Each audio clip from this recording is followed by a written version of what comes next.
Hi, everybody. I'm Dale Dougherty, and I am producing Maker Faire Bay Area, which is September 26th through 28th at the Mare Island Naval Shipyard in Vallejo.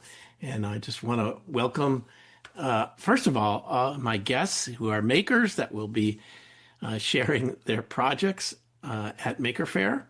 And today we get to learn a little bit, kind of a preview of what they have, what they're doing, and sometimes talk about why. And I also want to thank the attendees. They're here that are joining us. And, I'd encourage you, if you can, to, say hi in the chat, maybe where you're from, or especially if you're going to Maker Faire. We'd like to know that. I imagined Maker Faire initially because we started the magazine about 20 years ago, this year, and it was a chance for people to see for themselves the projects that people do in the magazine and to talk to the makers, be able to ask questions that you don't get to do that on video or just reading, a magazine. So this kind of simulates what I think is the most fun thing for me. And I think for most people is just go up and say, hey, what is it? What do you do? How'd you get that idea? And where'd you get those materials? And how'd you learn to do this? Which in some ways is not only good for adults, but kids have the same kind of questions, and I think we've begun to see makers come back to Maker Faire that may have been there as kids and now are coming back as adults, or they might have their own kids coming to Maker Faire. So it's almost a generational turnover now, and it just is quite lovely. Okay, well, thanks for seeing everybody here. Jamie, do you want to throw up the slide and let's see how this goes? How about if I do this, Jamie? Well, let's just go through the slides and I'll introduce everybody, then we'll come back in the same order and have them do their thing rather than have people watch a slide. So if you want to just go next through the slides. Yeah, so we'll be talking to Dorian Todd about this square thing here. He's doing robotics, and I'm anxious to know more about that. Next. Aaron, and I'm going to try to remember Shisley is what I'm going to try, but that's probably not close. Organ bike, and she's here with the organ player. So we'll be glad to hear that. Next, Wayne Pavalko. He's a Maker Buoy, explore the ocean on a budget. So it's a really interesting, almost citizen science project. Next. Okay, Taylor Pope and Megan Gardner, Fernside Dragons, custom inflatables. If you came to Maker Faire last year, you would have seen them in the back of the coal shed here. And we'll talk about how they do it, what they make. Next, Sarah. Sarah, I believe, is in Portland now, but used to be in Marin County. Is that right? And this is Glow Plushies. That'll be a fun kind of hands-on activity and making things. Next. Anna Grabowski, Aquatica, one of the most beautiful things here, and we'll be talking to Anna. And next, do we have? Sam Matosian, Spacebar. This is a fun kind of pinball game of sorts, and I remember seeing that previously at Maker Faire. Okay, and Becca Pretty, Dimensional Dreams, a coral reef. Beautiful LED display with some cutouts. And I think, is Becca our last person? Yes. Okay. All right. So let's take the slides down and let's start with Dorian. You might have to, Jamie, remind me of the order here, but I'll try to do my best. Dorian, tell us what that thing is that's in the picture.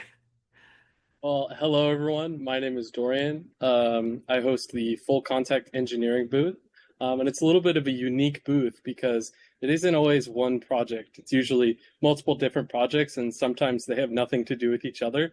But that's kind of the spirit of it, is it's all central around the theme of engineering in a full contact context. So whether that's contact between two combat robots or contact between your fingers and guitar strings.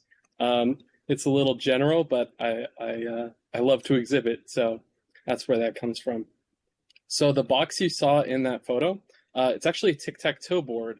Oh, Um, and it's unique in that the board is made up of 9 displays, and each one of those displays can be actuated up and down. So it kind of gives this like tactile digital feel. So you're pressing down on these little LED displays to do the tic-tac-toe motions. When I was testing this, I found out that tic-tac-toe is probably one of the most shallow games. It's either you win because someone forgot or made a mistake, or you get a cat's game or a tie almost every time. So I was thinking, what's the simplest way I could make this a more engaging experience? And I figured out if you only let each player place down 3 symbols total. So after they place their fourth, the first one you placed goes away. It means that someone will inevitably have to win. And it turns out it makes the game so much deeper, and you're that's a great thinking idea. and you're engaged. And what I found is that at previous events, when I play against other people, they'll stand at the booth for up to 30 minutes just playing tic-tac-toe, which a lot of people don't expect to be so engaging. That's great. Where are you located, Dorian? So currently I'm in my dorm in San Jose. I'm a college student. I just graduated high school last year, No and I'm at kidding. San Jose State University. Well, good for you. And studying engineering? Yes. Good. When did you start doing things like full contact engineering? How That's young a were you? great question. So, funnily enough, my parents were super interested in Maker Faire, and they were some of the few people that went to the first ever Maker Faire Bay Area events. Thank And the you. moment I was born, they brought me to Maker Faire Bay Area. So, for almost every year until there was an unfortunate pause because of Yeah, COVID, almost every year I went, and every time I would go and see these incredible projects and get so excited about it. But I felt like nothing I had built as a little kid was cool enough. And then so over COVID, I learned a bunch of new skills. And then I heard they were coming back in 2023. And I was like, I want to do it this time. I'm going to get out there and I'm going to go full circle. I'm going to show some kids, inspire some kids with the projects I've done.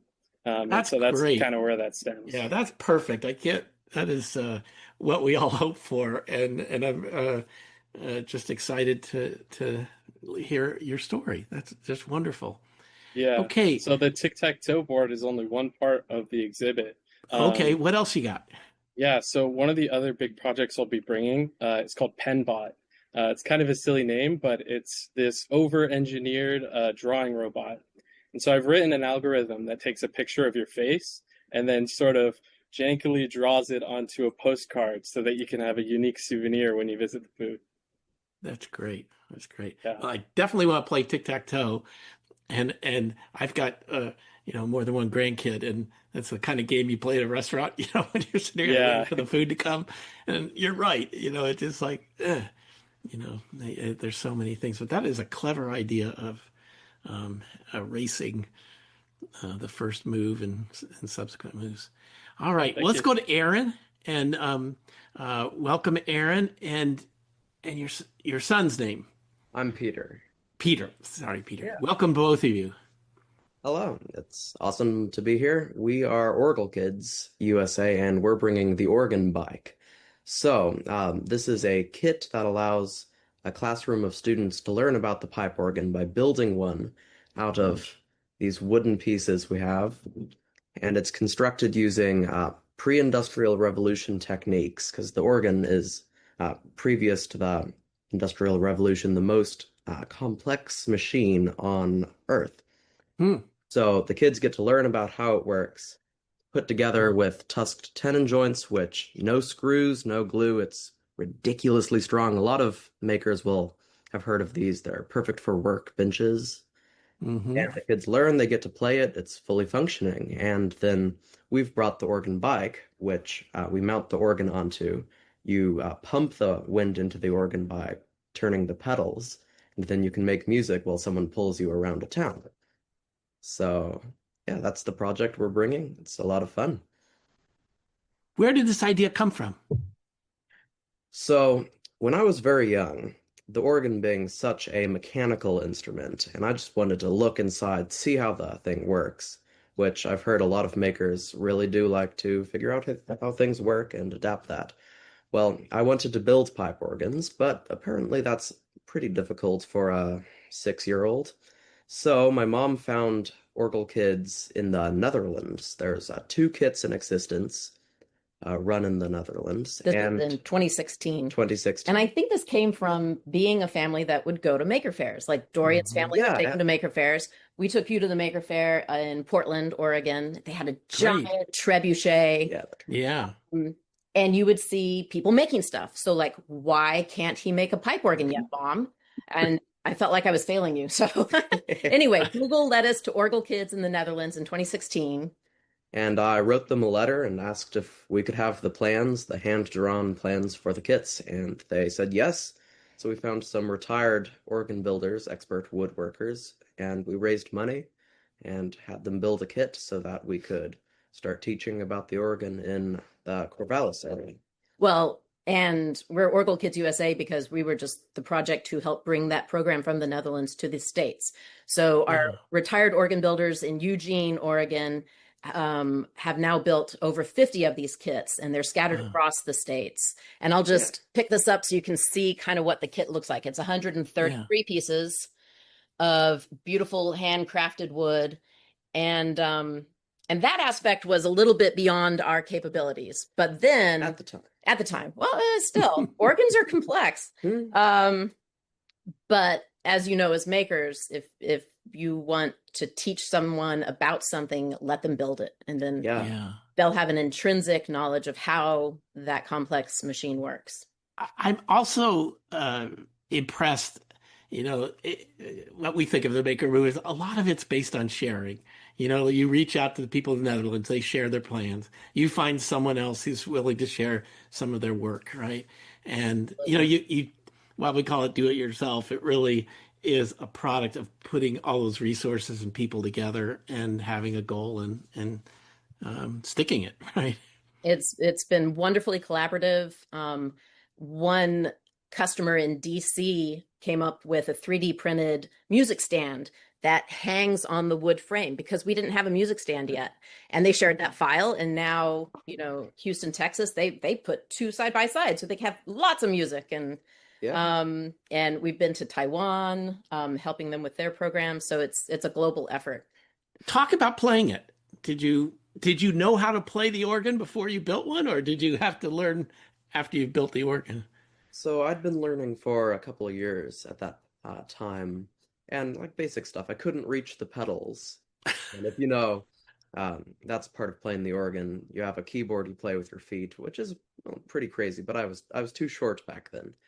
But since then, I've had to learn how to play the kit. It's a little different. For instance, on the bike, I have to balance on there and pump at the same time, and falling off is possible, but we get better at it. It's a lot of fun, though. What kind of music do you play? I mean, it's probably not church music, is it? Not often. Bach can be transcribed for the instrument, Yeah. and we've actually outsourced this. So we put out a competition, and a whole bunch of people wrote pieces for it, transcribed pieces for it, and there's a huge repertoire now that can fit on the 2-octave span of the keyboard. So there's a lot modern music, transcribed Baroque music, a lot of fun stuff to play. Anything that fits in, well, less than 2 octaves. So you've got 2 octaves Wow. to play with. And it's impressive what you can fit on 2 octaves. Really? And Yeah. does it have to be tuned, or does it, once you build it, to, get it the sound right? Is that another? Actually, I'd love to hear it. Good question. Well, we've glued the tuning caps into the pipes. Something Okay. we learned is a good idea. So if you put all the pipes in the right order, which isn't terribly difficult, it will make the correct music right away. In fact, this one pipe. Very It's nice. wind pressure affects pitch. And because this is a hand pumped or foot pumped instrument, you've got some variation going on in there anyway. So tuning is, Tuning can be a little suspect, but it sounds good. Yeah, that's great. Well, thank you for, and are you still in Oregon? Yeah, Really? So we're the about Oregon bike. Oh, goodness, it's so tricky. yeah, Yeah. the spelling issues. That's great. Okay. Well, thank you so much. We'll um, let's see. Wayne, I think you are next. Wayne Pavalko. Thanks, Dale. Thanks, everyone. And it's great to see everyone on and interested in Maker Faire in the Bay Area. So a little bit about me. Dale asked to talk about how I got into making. I think it was like a lot of people, it starts really early. In my case, what really helped was our basement had a workbench that my father had down in the basement. And to me, that was like everything. I would go down there, work on things, and having that like one space that pretty much I was the one who used. It had a vise, a couple other things, and eventually a soldering iron there. That was just the place that you could make things. And that's a plug for anyone who wants to get their children into making things, is like find a space that they can do it. If they're doing just, software, things like that, that's one thing. But really you want a physical space, I think, also that's kind of dedicated to them. And it's okay if it's messy. They know where things are, right? And that's all that's important. So I had that, and I just basically took everything apart growing up. And hopefully most of the times put it back together. If not, it just whatever reason it didn't work, and no one really knew why it didn't work anymore, and because there was some extra part left out. I think you guys know what that feels like. So that kind of carried me through college, and during college, I actually it's been a while since I was at college, but I probably made one of the earliest digital door locks in college. So it was actually a digital lock that basically hit a relay, and I found it turns out that the door locks on cars, they use a little rack and pinion motor with a little rack and pinion, and it was perfect to kind of pull open the door. And so I really just never wanted to have to take my keys with me in college. So I made this door lock. Today, that would have been you would have gone out and crowdsourced that. That would have totally been something I could have crowdsourced and sold. I'm just going to say a lot of those things. Back then, though, you were just kind of working on your own, mail order parts for things, all electronics, Elenco, if any of it, bringing back memories for any of you. So then eventually, got proper education, went to work. My day job for the last 30 some years actually has been in engineering. I work for a kind of a national research lab here in Maryland. And in the evenings, I have a short commute, and in the evenings, I build things. That's kind of my thing to do. And how I got into buoys is an even longer story. We lived overseas in the Middle East, actually, and there was really easy access to water. So I was doing a lot of things in the water. It was really easy access, and you could go out with a paddleboard and follow if you made like an autonomous boat, is what I was doing. It turns out, though, you bring an autonomous boat back to the United States and you put it in your local park, the immediately thing they're going to say is, well, no remote control boats, it's going to harm the wildlife. So I kind of had to shut all that down and thought, well, where can I put something in the water? No one's going to bother me. So one place is pretty much the open ocean. So that's how kind of Maker Buoy came about. I wanted to experiment with, let me bring up, I've got a bunch of them here. I kind of wanted to experiment with satellite modules. So this is a satellite module that used to be really expensive, but about maybe a decade ago, 10 years ago, it came down in price so that they're much more reasonable, a couple $100s for this instead of thousands. And I wanted to see if I could do a high-tech message in a bottle, right? So I built a buoy similar to this one. I needed to get it out into the ocean from Maryland, and we're close to the water, but I really wanted to get it out there. So I ended up talking to a fishing captain, like a charter boat captain in Norfolk, Virginia Beach. And I kind of told him I had this kind of science project, educational project. It was educational for me. And the cool thing about maritime people work in the marine industry, is that they're just kind of can-do people. You give them a mission and they're going to go do it. So you hand them over this piece of hardware and you say, I don't want it back.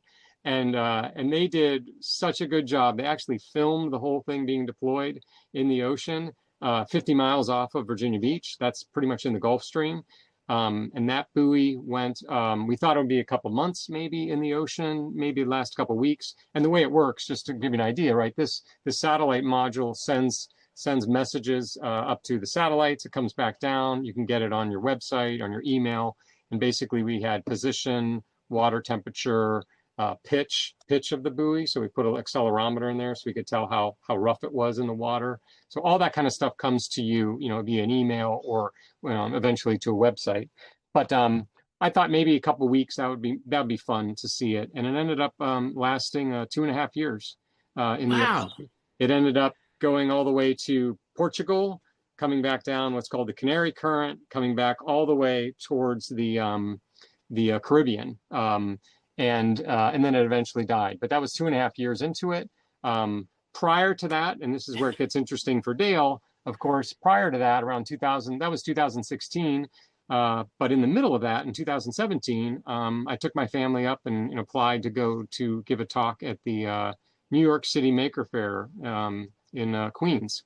And Right. gave a talk there. And maybe towards the end of my talk, I saw Dale. I must have seen him before, or whatever, and he stopped by the booth that I was presenting at. And actually, Dale, you don't remember probably, but you talked to me a little bit about this project I was doing, and posted that up on the web.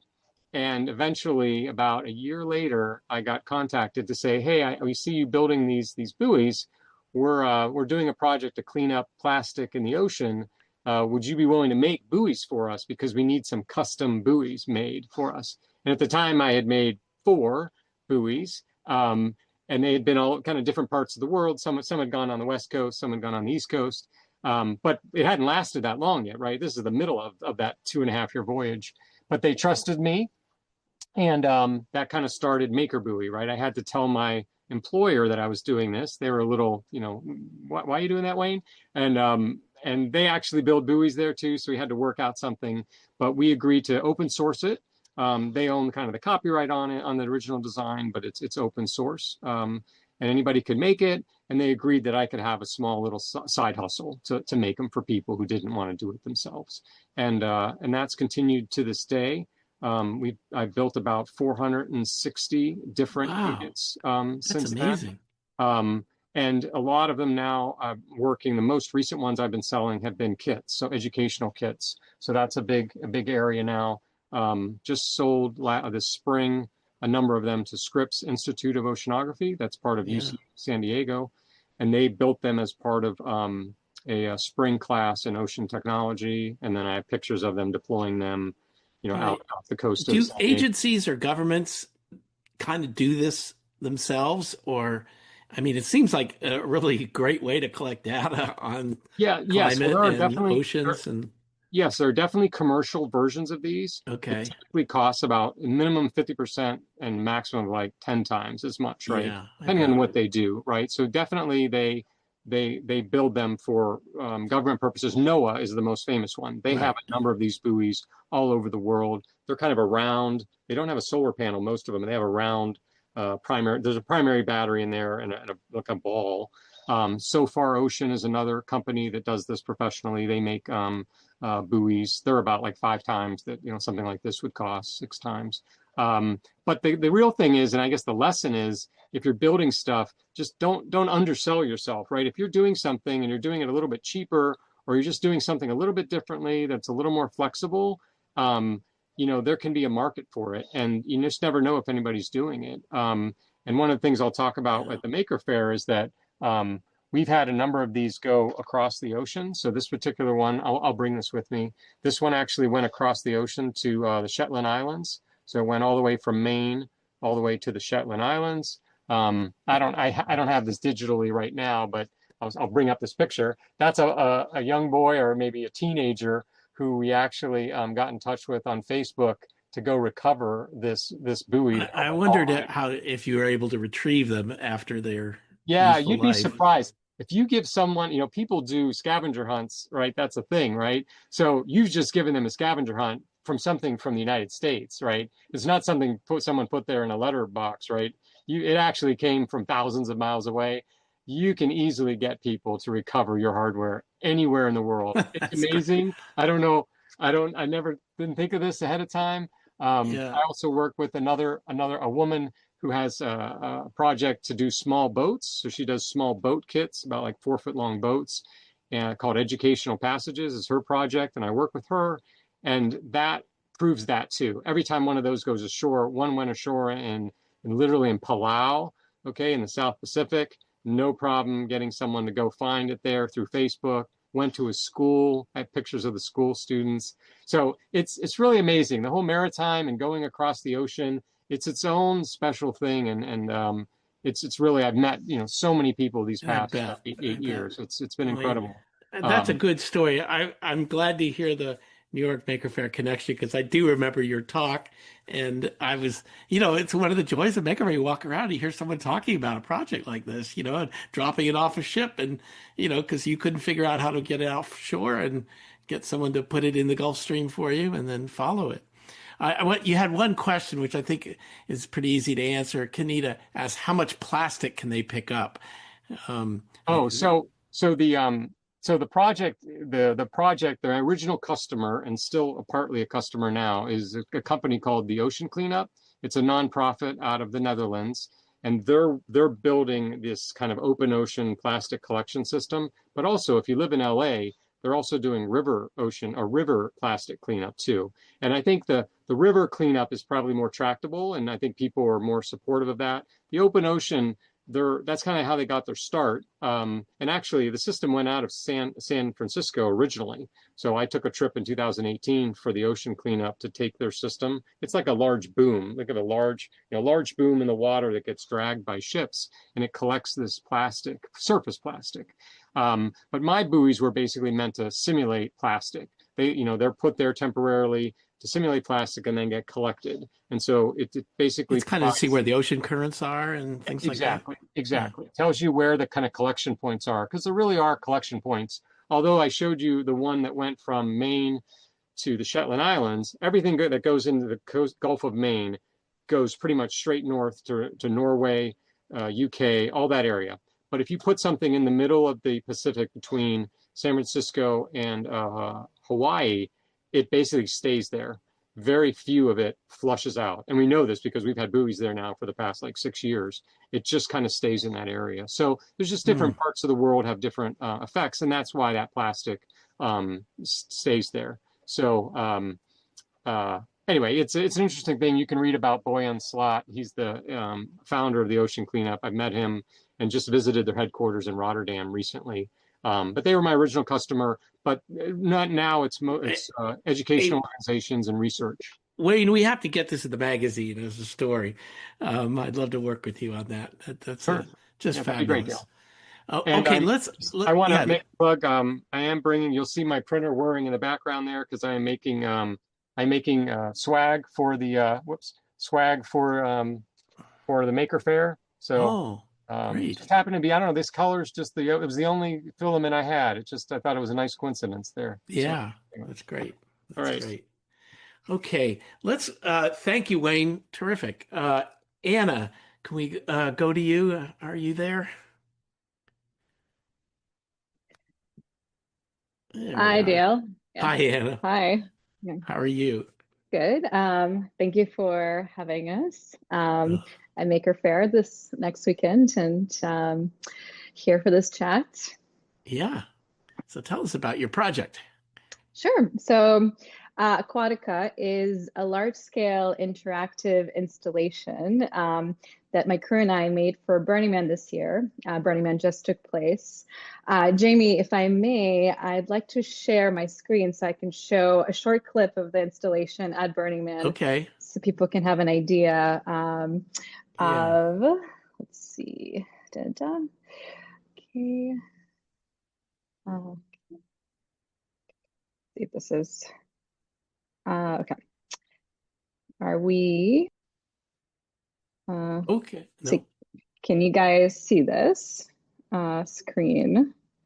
Not no. yet. Okay. Let's see. Let's see. Share. You're made a co-host. Everybody's a co-host. So you should be able to share. Screen start broadcast. Yep. Okay. Here we go. Great. And this is And you guys can see these photos, hopefully. Yeah. Now, okay, Yeah. great. So this is a video of the installation at Burning Man. This is a 15-foot metal kelp tree made out of round tubing and 32 different resin jellyfish that have 800 LEDs throughout the jellies, the tree itself, and there are fiber optic tentacles coming off of the jellies. And now Wow. I will stop sharing the screen so I can actually show you guys the jelly itself. Here's one example. It's lit, but it is, okay, let's see. Did we get here? Yeah. It's lit, but it is also quite light still here in San Francisco. So you can see this little creature up close. And here is one where I took out the guts just to give you guys a sense of how these are lit with LED rings and these little contraptions that hold the optical fiber tentacles. And so that's what creates this beautiful light effect and these undulating, glowing jellies that look really good at night. And luckily, we're going to be in the dark hall exhibits next weekend so that people who are coming can really get to experience the light effect. Mm-hmm. Anna, was Yeah. this like the first version of the thing that you built? Like in other words, you had this idea and you built this, or have you been working in like, step by step to get up to something this big and complex? So it is the first version of this piece, but this is my second large-scale interactive installation. I made another one about 2 years ago called Apex of Azure, which is more of a futuristic stained glass pyramid with flame effects. So the process is different each time. It has its own complexities and new things you learn, but once you start fabricating large scale installations, there's some muscle memory and, most important, a community of makers. I work out of the box shop in San Francisco, and there's just so much experience, fabricators, fire artists. I'm a painter by training, and there's a lot of skills to tap from. And I had a really talented crew this year for Aquatica who helped me make this. We had 8 people on our crew, so I'm not just the only person who's made this. And at the same time, yeah, this is like our first shot. You do it, you bring it, and hopefully it works. I always wonder, what was it like the week before you went to Burning Man? It was pretty much like a grueling marathon, nonstop, really. Every day Isn't you that? had to, yeah. Yeah. I once said the purpose of events is to give people a deadline. That like they have to get something Yeah. done that they've been doing for a long time. If they didn't have it, they would just never maybe finish. And I'm so looking forward to seeing that in the dark room. And thank you for bringing it to Maker Faire. We really let me last year a lot of unusual weather at Burning Man this year. So Yeah. Aquatica managed to survive a wind and rain and sandstorms? Yes, this was shocking to me because these jellies are made out of resin and they have delicate electronics. But we lost 2 jellies out of 32. And yeah, it was an aquatic miracle. I guess they are waterproof. That's great. Well, congratulations, Steve, for Thanks. figuring that all out. Um, Thank you. We're going to go next to Taylor Pope and Megan Gardner of Fernside Dragons Custom Inflatables. Hi, Okay. Megan and Taylor. Yeah. So we make our own yard inflatables. I grew up doing costumes and costuming, and I did a lot of cosplay in my 20s, and then just kind of stopped for a while. And then, got a house, got an inflatable yard dragon, and got another one, and wanted more that didn't exist. And so we got like an extra with sort of like a not real defined like goal of like, I'll be able to turn this into something else. And then we just sort of forgot about it for a little while. And then COVID happened. and we had a lot of extra time. And so we had a Christmas dragon that we converted into a COVID-19 first responder dragon and put it out in front of our yard. And it was a huge hit with the neighbors. It was a great way to interact with people asynchronously when we just didn't feel safe to be in the same airspace with other people. But you could hear little kids come by and be like, "Mom, it's a dragon." And the turns out that those are not supposed to be out for like 8 weeks straight. The fabric can't hold up. And Oh, really? yeah, especially like if you get the ones that you get from Home Depot or Walmart. Especially in the height of the summer when there's a lot more UV and Yeah. So sometime I think in May or June, it ripped. And I said, well, I always wanted to figure out how to make my own. So I ripped it apart, used it as a pattern, made a new one for 4th of July, which only sort of worked. It turns out that the most important thing, which we learned very quickly, is that the fabric needs to be air impermeable. So we used the wrong fabric, but, and I was ready to give up. I was so sad. I was like, I worked so hard on this thing and each individual piece would inflate properly. So I'd make a wing and the wing would inflate and I'd make a head and the head would inflate, but all together it didn't work. But Taylor was like, no, we just need to try again. And so we tried again and we made another dragon and another and another and another. And we started and we made one into a costume and we're Dragon Conners. We go to Dragon Con in Atlanta, which is the same weekend as Burning Man. And so we made a dragon that's the Dragon Con dragon. And have made dragon. Yeah. So what's the fabric? What's the kind of secret to the fabric? The fabric needs to be air impermeable. We use ripstop impregnated silicone impregnated silicone impregnated ripstop nylon. It's the same type of material that you would use for backpacking tents. Oh, okay, she's done. So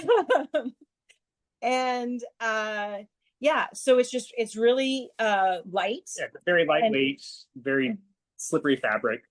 So it's difficult to sew, but I've been sewing it and pretty much nothing else for 5 years. So it feels pretty easy for me.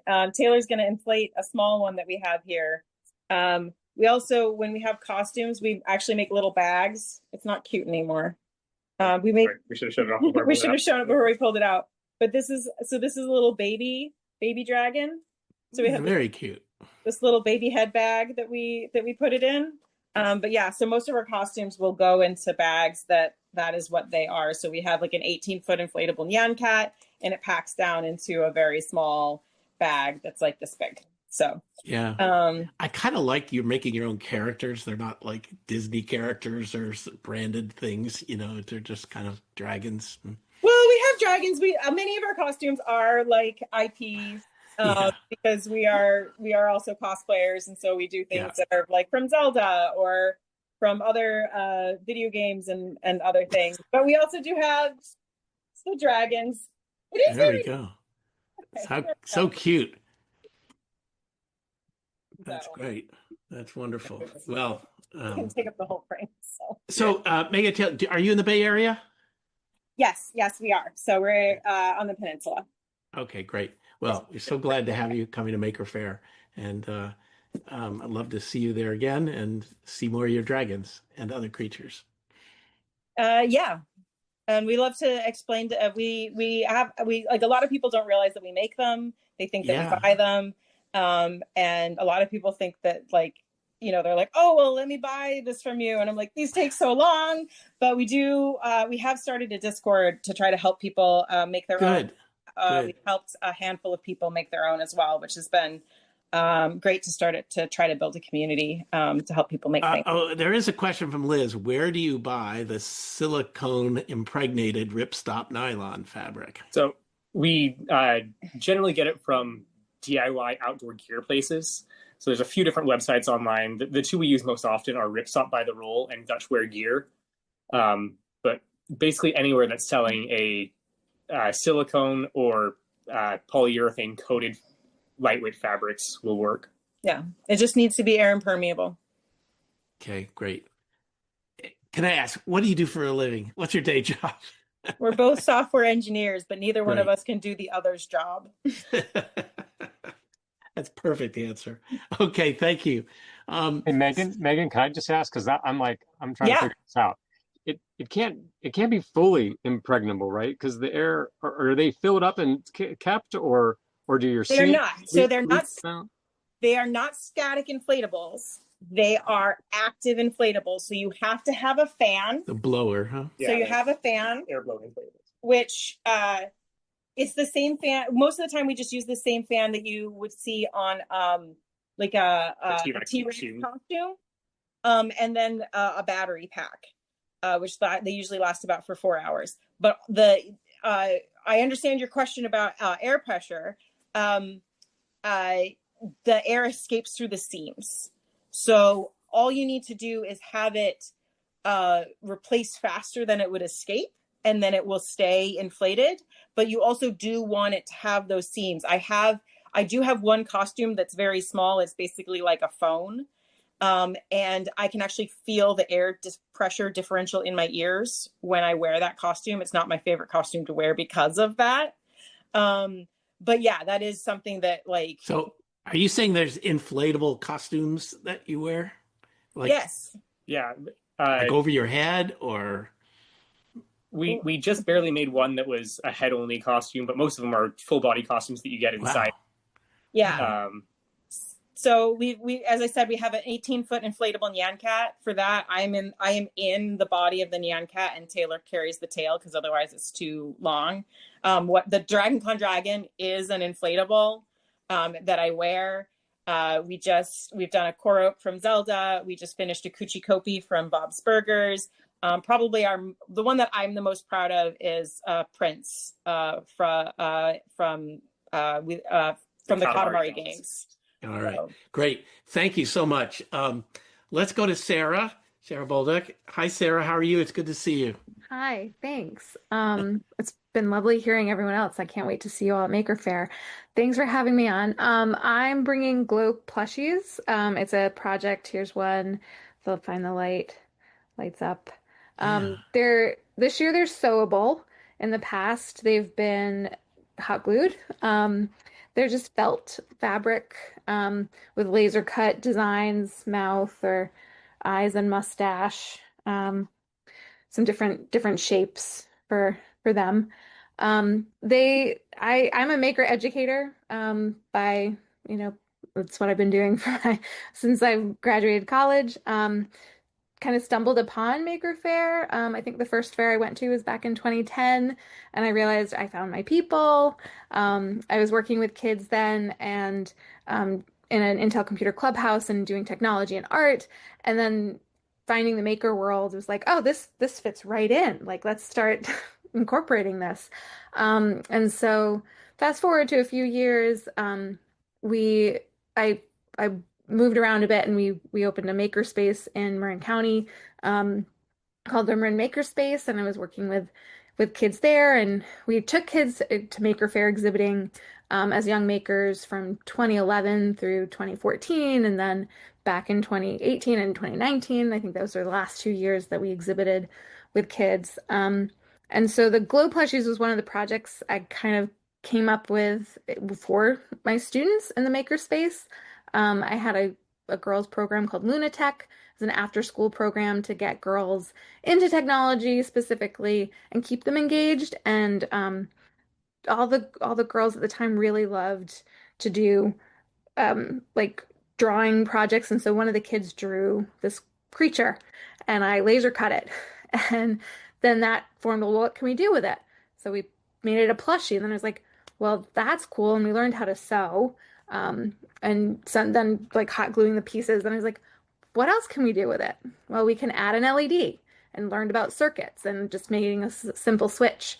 And that's kind of where it landed. It's just a small, simple project, not needing more to iterate on other than like, what other designs can I put on it? And then through the years, I've worked with schools, and so we've done these as like biodiversity projects.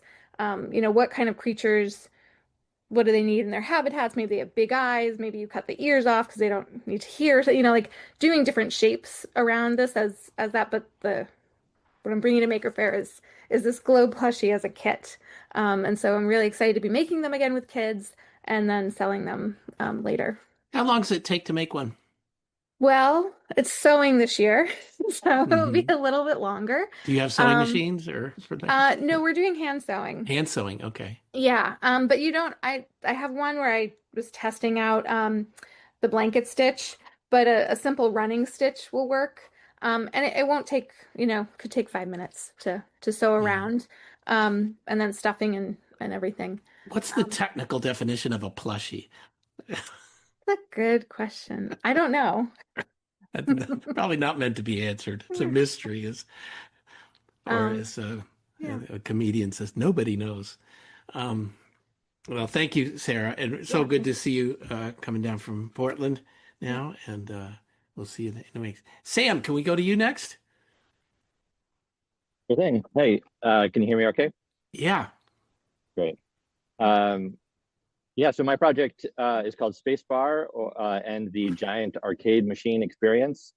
And maybe as background to my sort of maker story, um, I think I think Wayne was saying like it goes back to childhood. My parents were, back to the landers in my dad had a garage, like a mechanic's garage.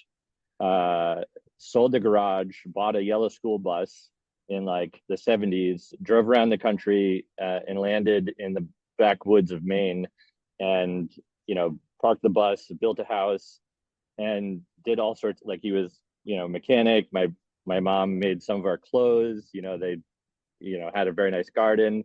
And I grew up just tinkering in the garage and like taking apart electronics and trying to put them back together. We turned that bus into like a spaceship, you know. And eventually I got a degree in computer science, and I started a company doing software development, and sort of 10 years into that got kind of bored of doing software for hire, and started a new company around an idea of enabling people to make games.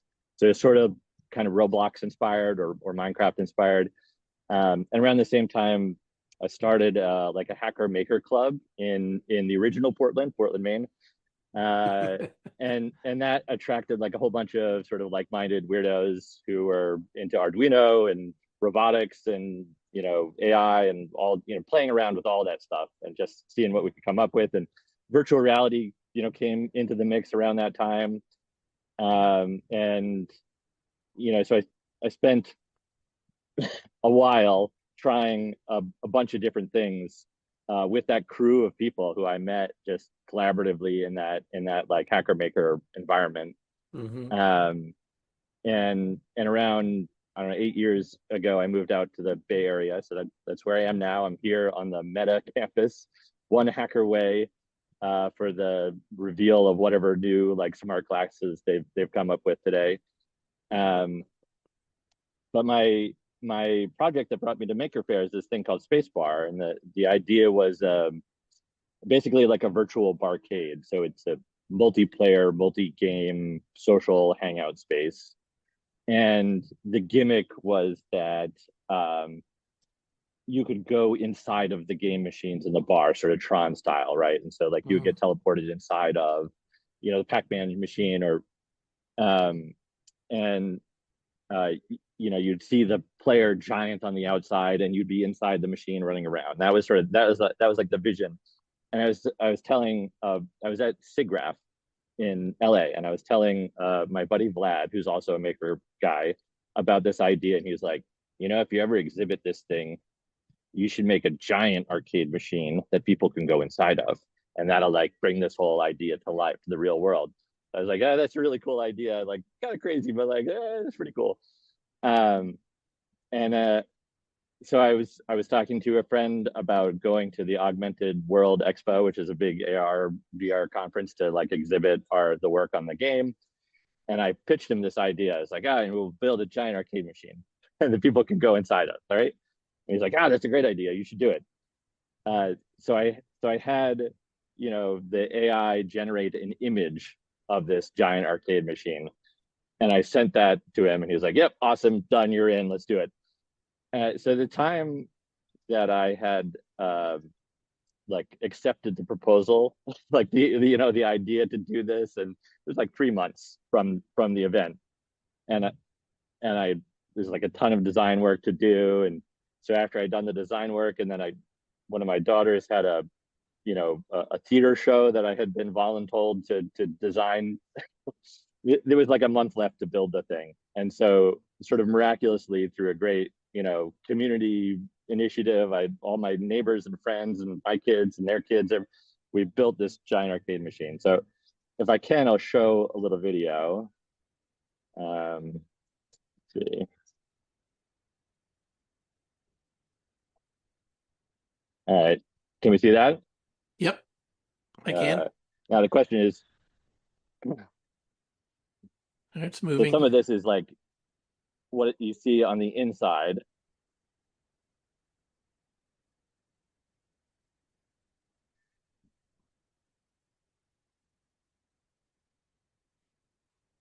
And then some of this is the build process there in our backyard in San Carlos. Do you set it up and break it down for each event? Yeah. Yeah. Thank you. It's a lot of work. That's cool.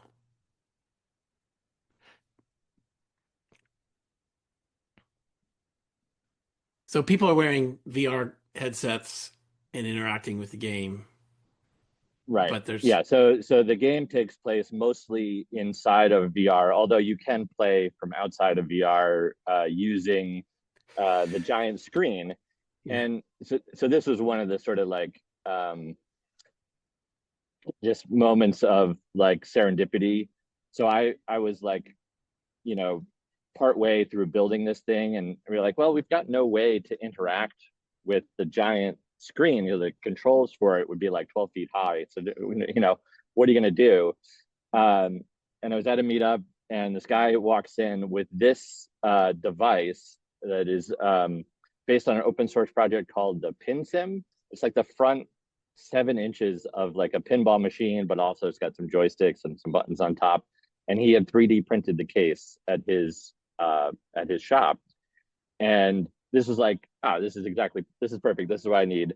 And so we incorporated the PinSim into the giant arcade machine experience. That's the black box with the black, yeah. controller. I can maybe find some better views of that device. Okay. There's one with the screen attached to it. So after we had this, really nifty controller device, and it was like, it was based on some open source project, and it was using an Arduino Teensy and some version of the Arduino Teensy that you couldn't buy anymore. And one of his neighbors in Mountain View like comes by the shop one day, sees the project, falls in love with it, and he's like, oh yeah, I do, like, I design PCBs, for fun. I'll make you a new PCB. And so third, just serendipitous member of the project redesigns the PCB for this device based on ESP32, and it works great. And then I decide that I'm going to make a pinball game specifically for the space bar. It was always like, it would be great if the space bar had a pinball machine. This is like, I thought it would be too hard to do in mobile virtual reality. But we got a demo of it working, and showed some early examples of it there at the Maker Faire last year. That was like a single player version. But the idea was always to have this like somebody playing inside and somebody playing outside. And so we came up with the concept where the player on the inside would be shooting cannons from inside of the pinball table at the player on the outside, and the player on the outside would have to dodge the rockets while operating the pinball table. And so we put together that demo of a 2-player machine, where one on one side is inside of the game and one on the other side is sort of outside of the game. And so that's the experience that we'll be bringing and sharing with you. Yeah. And I can show you just a quick, like, here's a little what that play looks like. So he's Great. dancing around because he's really like, trying to dodge like rockets flying at his face. I see. Well, it's very cool. Okay. Well, Sam, thank you. For sure. Nice to see you. And I think we're moving you to the dark room this year. Is that right? Yeah, I'm excited So about that. That'll be good that'll to be show even off a the nice better big machine, nice and glowy. things. We got to get to Becca here, and I'm sorry, Becca, that you're last. But it's great to see you. And is that display behind you Yeah. what you So, make? yeah. So, hi, I'm Becca. I'm in Portland, and I am bringing one of my Dimensional Dreams projects. This is one of them. It's a little hard to see. I'm going to bring you a little closer so you can see it better. And you'll see that it's a very detailed shadow box. Hmm. It has about 300 LEDs in it. This is not the one that I'm bringing. I'm bringing a much larger one. This is from the original series that I made. The one that I'm bringing is my coral reef, and it's 4 feet wide by 4 feet tall, and it's 3 feet deep. So it's very, very large. I started making these in, I think, 2017 or 2018. What was your inspiration? Well, I am a middle school special education teacher. Oh, good for you. And at the time I was teaching, I was like a behavior specialist, and we were teaching about mindfulness and meditation and how it can help with mental health. And I teach in a Title I school. Well, it's a very impoverished school. And one of the first things that you do when you're teaching mindfulness is like, think of your happy place. And a lot of my students don't have a happy place. They may not have had the opportunity to have much of a childhood or a happy place. And at the same time, I was developing these art projects, and I said, I'm going to build my happy place, and then I'm going to share it with my students. So the very first one was a shadow box of a photograph that I had taken at Superstition Mountain in Phoenix, Arizona. It's where I'm from. And it has saguaros and the mountains. And I figured out how to do lighting. Dimensional Dreams really helped me like figure all these things out. This wasn't what I went to school for. I went to school for theater and lighting design and education and biology. It's great. Went to school a lot. But I was inspired by like the colors of the sunset in the desert, and I brought the box in to my school, the Superstition Springs one, and my students sat in front of it and they were just, staring off into space. And I said, "So what are you thinking about?" And they said, "Nothing." And I said, That's meditation. That's meditation." And so I collaborated with other artists, and I said, "What is your happy space or happy place?" And so I made a whole series of these smaller boxes. And then I had been bringing those smaller boxes. I've brought them to Burning Man and Portland Winter Light Festival, and a few other. I think I brought them to the Portland Mini Maker Faire before COVID. And then I said, I really want to make another big one. And so that was a bit of an experience, learning curve, making something that large. Everything is laser cut, so I needed a larger laser with a pass through. I needed larger tools. I made it twice because the first time I made it on a little table saw in my backyard, and it didn't work very well. But that means that I got to connect with other people. I met somebody who had a really large CNC, and we got to sit down and make it together. And so, yeah, being a maker has allowed me to learn these new skills. And collaborate with other artists and other makers. It feels weird coming at I almost feel like I should have been an engineer now that I'm making all of these Don't go back to things. school. Yeah, I'm like, again, I have to go back to school. But it's interesting from my perspective to come at engineering from an artist perspective. Yeah. when I meet Yeah. other makers, they're like, wait, you know what you want it to look like and do before you make it? I'm like, yeah.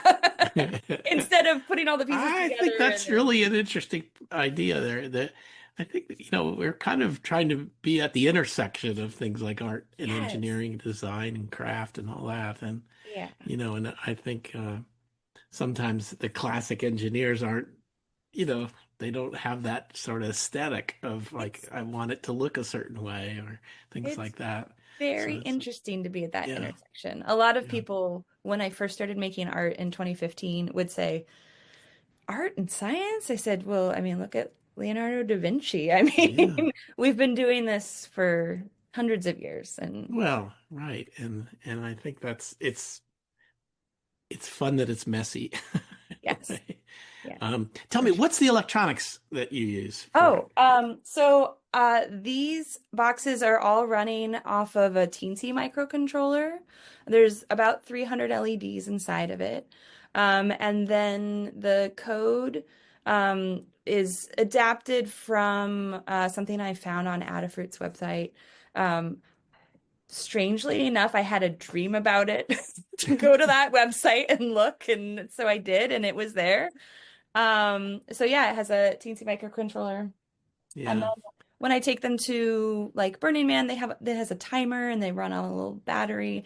Right now I have it plugged into the wall, so it's a little, no matter where I take it, I can find a way to display it and show it to people. Yeah. Well, it's so colorful and beautiful, and it's great to get the story behind it. Yeah. And well, listen, we are up and past five. My 5 minutes per person maker it was obviously stretched, but so good to talk to each of you, and I look forward to seeing you in person next weekend or weekend after next, and we'll have a lot of fun. I think the one of the joys of Maker Faire is meeting the other makers, right? You get to talk to them and see what they do and what their ideas are, and you know, it's such an interesting collection right here. 7 people or so, and you all do such different things, and the fact that you can all be together at one event is pretty amazing. So, thank you so much. Thank you, Jamie, for organizing. Thank you for everybody attending today, and we will reconvene, a week from Friday. Thank you all.